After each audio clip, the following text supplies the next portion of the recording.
Olá, começa agora mais um Fiscalização Pública, programa que te ajuda a fiscalizar o trabalho dos fiscalizadores, nos nossos vereadores.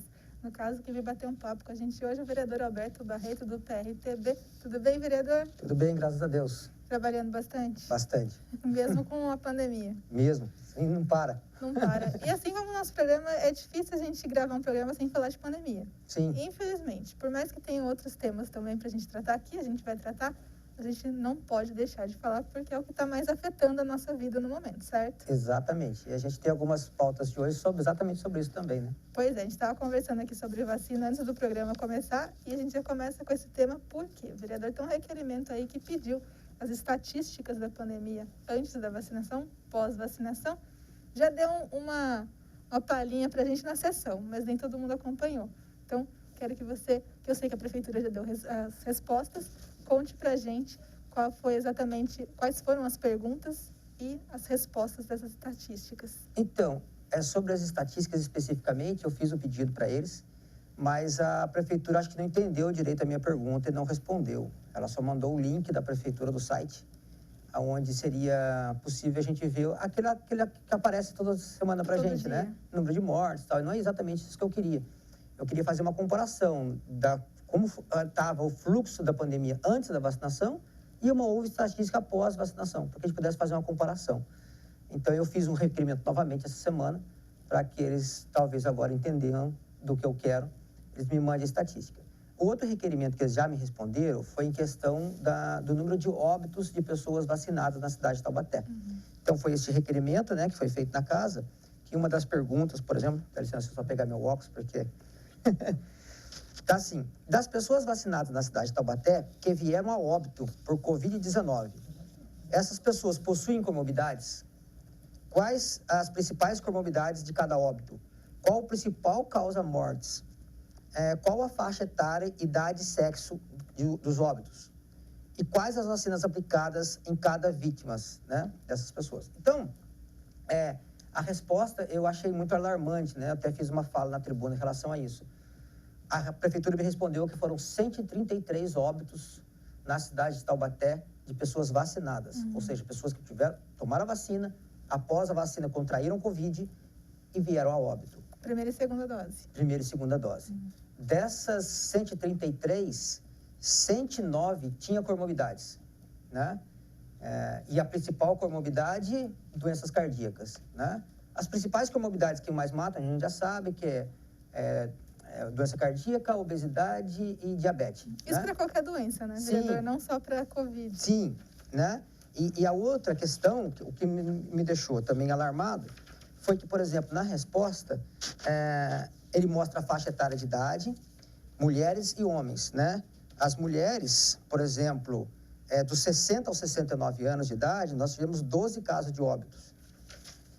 Dos 70 aos 79, 15 casos de óbitos.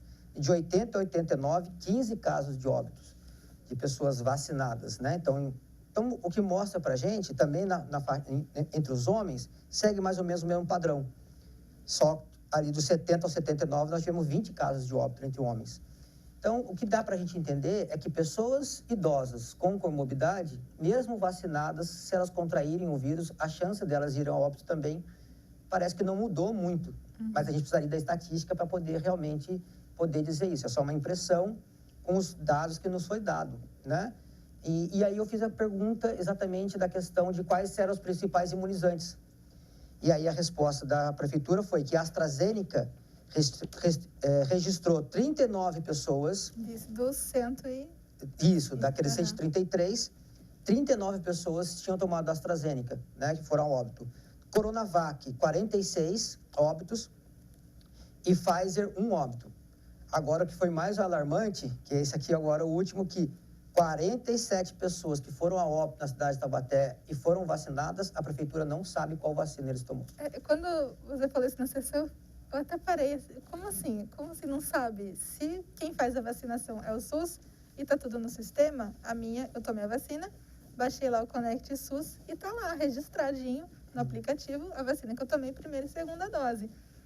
Como não tem registrado dessas pessoas? Então, o que acontece é o seguinte, acredito eu que lá atrás, há uns 2 meses atrás, eu fiz um requerimento da mesma forma para a secretaria, E eles me responderam assim, vereador, a gente não tinha se atentado a isso.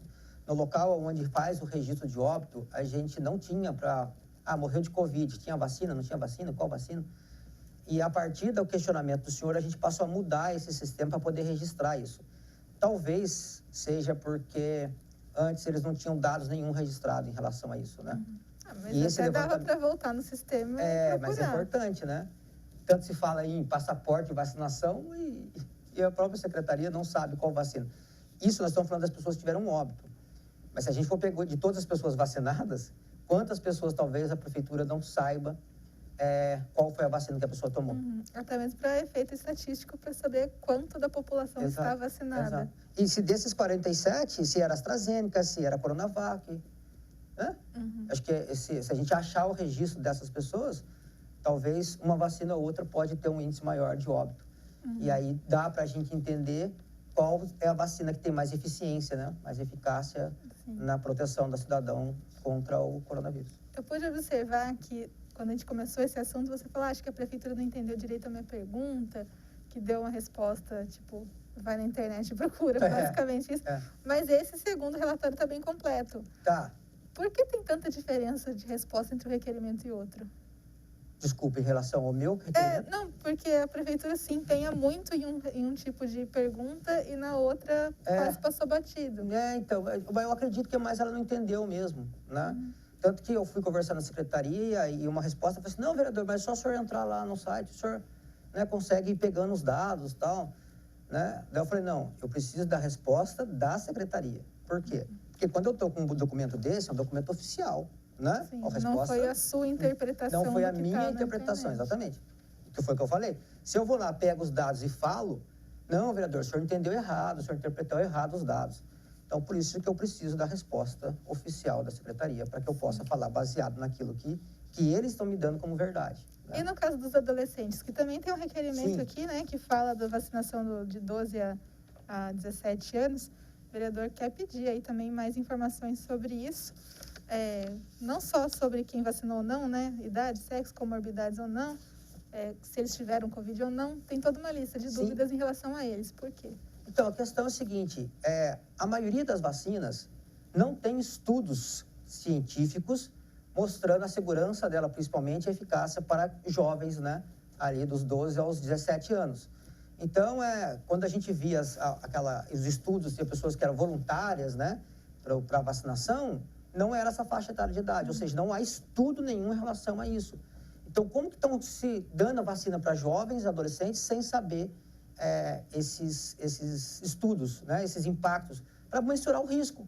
Será que vale? Quantos jovens nessa faixa etária de idade pegaram o vírus e foram ao óbito? Então, talvez o risco dele pegar o vírus é menor do que ele tomar vacina e ter uma sequela amanhã.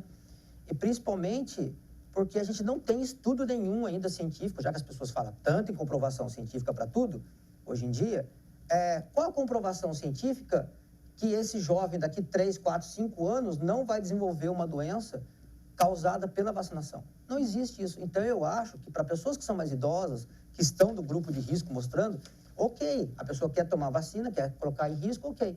Agora, colocar o jovem em risco, o futuro desse jovem, eu acho muito preocupante. Pode ser que esse jovem amanhã desenvolva um problema renal, um problema neurológico, né? Já teve problemas de medicamentos que estavam dando infertilidade, depois foi cortado esse medicamento proibido, né? Porque o medicamento estava causando infertilidade. Imagina a gente fazer isso com um jovem de 12, 13, 14 anos, né? Mas isso, quando no caso for aquelas vacinas que usam o mesmo sistema usado para outras vacinas? Não o caso, por exemplo, uma Pfizer que usa de RNA, essas coisas que... Essas são mais modernas mesmo. Sim. Mas, por exemplo, a Coronavac usa o método entre que a gente chama a lição de casa que fazia para todas as outras doenças. Isso, exatamente. Essa não poderia ser costumam melhor. Dizer o seguinte, assim, o método de fazer a vacina da Coronavac é o mais seguro em relação a esses novos que mexem com parte genética, né, RNA, essas coisas. Então, o que acontece? Essa vacina, a Coronavac, ela pode ser assim, mais segura, mas mesmo assim, não se tem estudo a médio e longo prazo dela, né? Nenhuma vacina. Segundo informações, só a partir de 2023 vão começar a ter resultados de questão de segurança de médio e longo prazo dessas vacinas. Eu acho muito arriscado, né? Eu acho. E aí, com base nisso, o meu requerimento vem na pedida de quê? Baseado em que, né? em quais informações, quais estudos científicos foi, né, orientada a vacinação a esses jovens. No caso, acho que até ela está interrompida ainda, né, aqui em Taubaté, se não me engano. Então, foi interrompida, o Ministério da Saúde tinha recomendado parar a vacinação, quem já deu a primeira dose não dá a segunda, mas parece que está uma discussão em relação a isso também, né? Tudo que gira em torno da Covid hoje em dia é polêmico, né? Isso é verdade. Tem hora que a comprovação científica vale, tem hora que a comprovação científica não vale, né? É complicado. Está todo mundo ainda aprendendo a lidar com esse vírus, apesar de já ter aí 1 ano e meio, mais ou menos, um pouco mais. A gente ainda está aprendendo a lidar com isso, mas a gente espera que a gente lide direitinho para passar logo. Mas ainda no tema saúde, vereador, vamos falar de outro requerimento aí, que fala sobre a gestão de contrato do Hospital Universitário com a FUST. Teve algumas irregularidades, né, no Tribunal de Contas? Então, a FUST, ela administrou, né, o Hospital Escola lá atrás, e ela ficou com uma dívida muito grande, né, porque não recolhia o patronal, né, do INSS das pessoas que trabalhavam lá, e tem uma dívida de 40 milhões de reais. É muito dinheiro? É muito dinheiro, né? É muito dinheiro, e quem paga hoje, você, cidadão que nós vimos, que é aluno da Unital, você precisa saber que quem paga essa dívida é você, aluno, porque todo o recurso da Unital vem da mensalidade do aluno. E é desse dinheiro da mensalidade que paga essa dívida da FUST. É 1.600.000, mais ou menos, por ano. Então, é o aluno da Unital que está pagando a dívida, de alguém que cometeu um erro lá atrás na gestão, né? E eu queria saber quem exatamente era o gestor na época, né? Então, esse requerimento meu parte desse princípio. Sim, o requerimento é para a reitora, né? Isso, para que ela me informe quem era o diretor da FUST na época desse contrato que gerou esse prejuízo. Já teve resposta ou ainda não? Ainda não.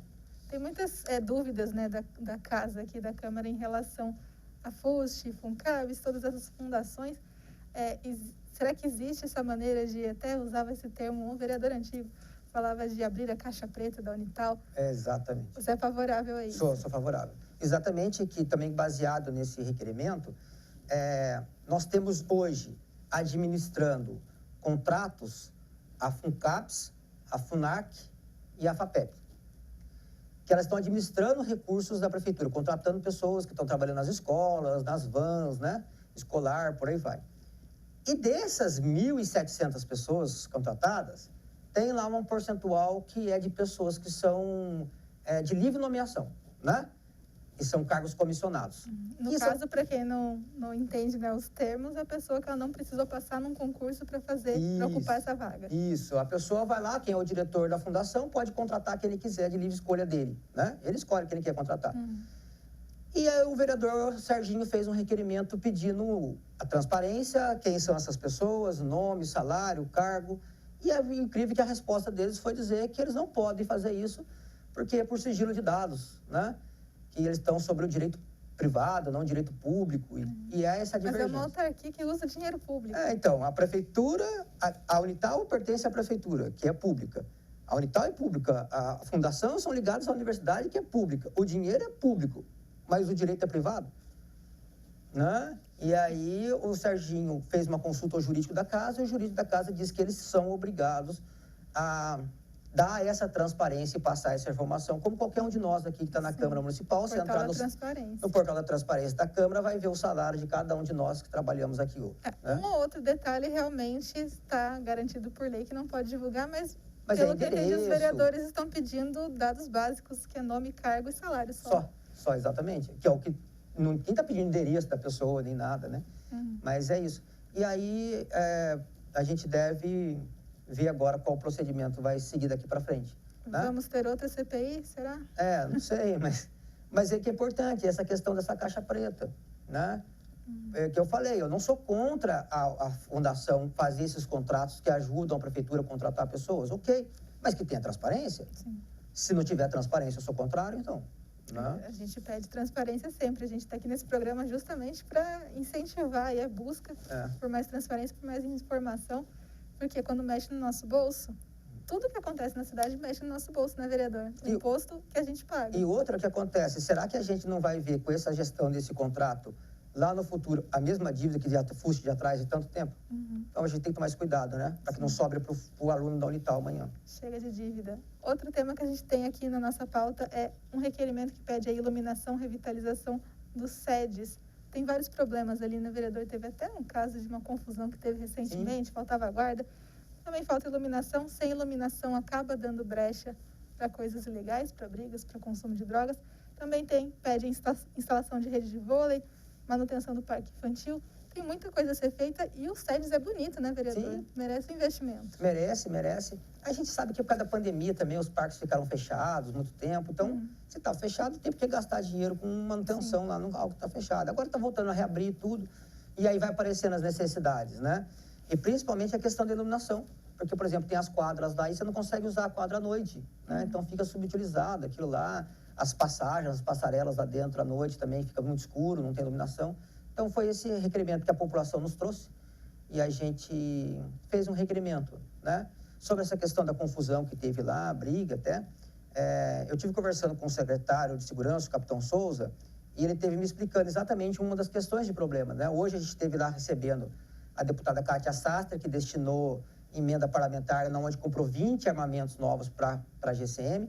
Mas o que acontece? A gente não tem número de armas suficiente para todos os GCMs. Sim. Então, para que a população entenda, quando um GCM está armado e ele vai sair de serviço e o outro vai entrar, é a mesma arma, eles têm que trocar. Então, esse GCM vai lá, esse aqui vai lá, e aí, nesse período que está fazendo essa troca de arma, não tem nenhum GCM na rua armado, por exemplo, trabalhando. Fica ali um período de 1 hora sem atuação deles. Se a gente tivesse arma suficiente para todos os GCMs, isso não aconteceria. Porque aquele que vai entrar no serviço pegava a arma e já saía para trabalhar, e o outro que estava saindo voltava. Sim. Então, e foi exatamente nesse horário, foi às 18 horas, que é o horário da troca da guarda. Que aí não tinha nenhum GCM lá no SEDES, né? Aconteceu a confusão exatamente na troca da guarda. Bem Lei de Murphy. Infelizmente. Mas fora isso da guarda, teve também, né, o pedido de manutenção mesmo. Sim. Que pode acontecer, principalmente para as crianças, né? Exatamente, é importantíssima a iluminação. O vôlei a gente ainda dá para esperar mais um pouco, mas o parque as crianças sentem falta. Sim, e os pais precisam, né? Que estão cansados dessa questão de pandemia, né? Agora começando a voltar e sair de novo, é importante que o pai leve a criança e tenha uma estrutura mínima ali para a criança se divertir com segurança, né? Chega de criança no celular o dia inteiro. Facilitar um pouquinho a diversão das crianças. E falando em diversão, tem uma moção de aplauso aqui do vereador para o Aeroclube de Taubaté. É uma diversão um pouco mais de adulto. Sim. Não é de criança. Mas essa moção aí, ele foi criado em 1933, é antigo. Tem até a época da Joaninha, né? Quem não conhece, pesquisa a história da Joaninha, gente. É incrível a história dela. A história das mulheres taubatianas. Exatamente, arrasou aí. Uma pilota incrível. É. Por que homenagear, então? Porque a data é meio quebrada, né? 1933 não é uma efeméride assim, mas merece essa moção de aplauso. É o trabalho que foi realizado, né? Em 1933 começou o Aeroclube da cidade de Taubaté, que ficava onde é a Ford, né? No campo ali. Depois ele saiu, foi para outra área da Maristela. E depois, em 93, ele foi para dentro do CAVEX, né? Do Batalhão de Aviação do Exército aqui em Taubaté. E por lá permanece até hoje. E além do trabalho deles ali, não é? As pessoas acham que aeroclube é só um negócio das pessoas ficarem se divertindo, né? Voando. Não é. Eles fazem curso de formação de piloto, né? Piloto de privado, piloto comercial, comissária de voo, né? Então, e ali, se eu não me engano, já formaram mais de 300 comissários de voo, 200 e poucos pilotos. Pilotos hoje que voam, né, em empresas internacionais, né? Nós temos comissárias de voo que trabalham nas empresas, aí Gol, TAM, né? No Brasil todo e também em voos internacionais. Então, são pessoas que vêm aqui, fazem um curso e arrumam um emprego de alto valor agregado. Fora o apoio no transporte de vítimas de Covid, né, vereador? Também ajudou muito na saúde. Também. E eles têm um trabalho, que é uma fundação que chama ASIS, que eles fazem transporte de pessoas com câncer daqui da região do Vale do Paraíba, eles transportam para Barretos, para o Hospital de Barretos. Que é referência. Que é referência. Uma viagem daqui lá vai levar 10 horas no carro, é a pessoa com câncer, que faz quimioterapia, radioterapia. É sofrido uma viagem dessa. Sim. E de avião leva 1 hora.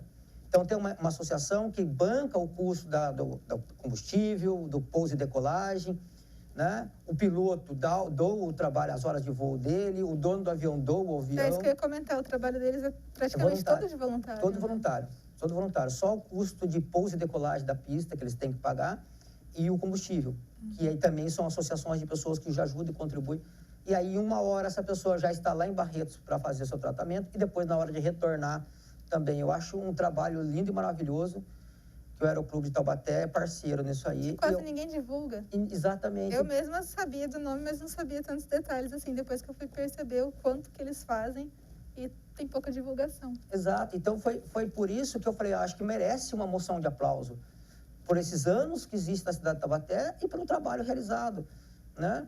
Então, até tive conversando com eles, a gente estuda, fazer em parceria com a prefeitura, doar algumas vagas desses cursos de piloto e comissária para a população de Taubaté. Né? Então, uma pessoa que talvez nunca teria condições de fazer um curso de piloto, talvez vai conseguir uma vaga, ou comissária, né? Sim. Quem sabe amanhã a gente tem aí taubatianos aqui, trabalhando em empresas internacionais de aviação. Realmente merece esse reconhecimento, merece. Né, vereador? Sempre bom a gente reconhecer e também divulgar. Sim. O trabalho dessas pessoas aí que estão fazendo a diferença e a gente nem faz ideia. É verdade. Vereador, deu tempo do nosso programa. Infelizmente já tem que encerrar, mas eu agradeço a sua participação. Já mês que vem a gente trata aí das novidades, porque eu espero essas respostas aí dos requerimentos da prefeitura. Quem sabe ela entende melhorzinho agora, para a gente trazer as respostas. Você gostou do programa? Quer ver de novo? Quer mandar para alguém? Você sabe, vai lá nas redes sociais, vai no nosso site, é super fácil de compartilhar o link. Esse programa vai acabar tendo reprise ao longo da programação para todo mundo ver, né, vereador? E também vai ter programa que você ainda não assistiu, então continua com a gente que você vai achar bem legal, eu garanto. Obrigada pela audiência de vocês, como sempre, se cuidem e até a próxima. Tchau, tchau.